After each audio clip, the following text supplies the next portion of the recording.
Away from that story by Ruth Sarmoi, a family that lost 7 relatives in the Shakahola massacre is the first to collect 4 bodies of their loved ones after they were positively identified through DNA.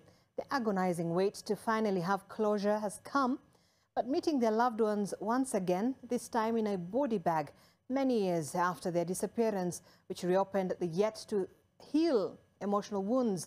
Out of the 429 bodies exhumed from the forest, only 34 have been positively identified and are ready to be released to their family members.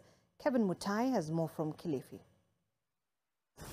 Relatives assembled at the Malindi Sub-County Hospital in Kilifi to receive bodies of their loved ones who died from the Shakahola deadly doctrine. Among them is this group of more than 20 people, claiming 7 bodies, but only 4 of them have been identified through DNA sampling.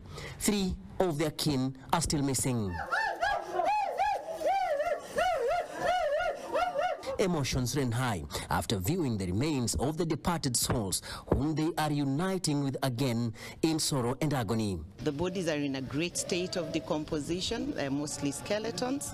Very, very sad scenarios for families to watch. A lot of members who have not accepted yet. So we are coming in very closely to support and ensure that they don't experience any more harm from this trauma. We also met with Boniface Masha, whose wife is among the 67 survivors turned into suspects and currently being detained in prison. He says he lost 3 children after they were forced into the religious cult of fasting till death. Wakati nilipofanywa DNA, nimebeba kupata mtoto mmoja ambaye ni Rukia Masha.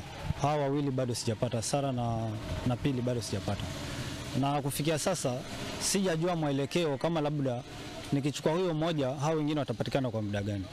So bado niko stranded ama bado niko kwenye giza. He was unable to collect the body, citing financial constraints in relocating the remains of his child to another morgue before burial. Ninapoitua mtu mwingine kwamba umetua tena mtoto wako mwingine, nije nichukue huyu nikazike tena, baadaye nirudie mwingine naambiwa chukua huyu kazike.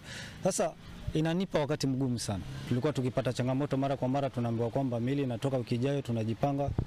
Mara ikifika hiyo siku tunaambiwa ni wiki ijayo tena, tunajipanga. Mpaka sasa tukao jamii ni kama imeluzi hope sasa.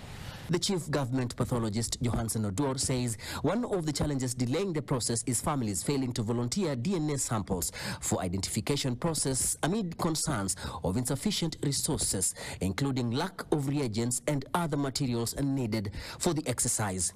Odor reveals that the state might be forced to dispose the uncollected bodies in a mass grave so as to decongest the morgue. There are 390 plus bodies yet to be identified positively.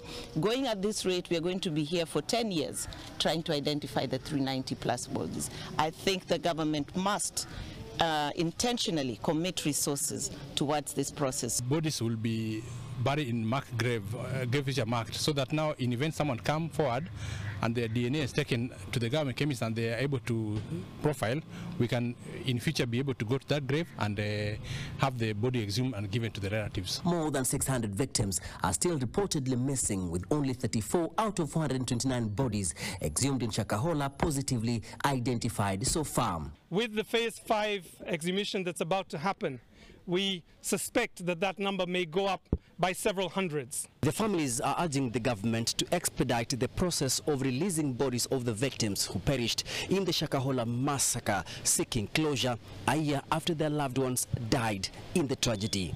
Kevin Mutai, NTV in Malindi, Kilifi County.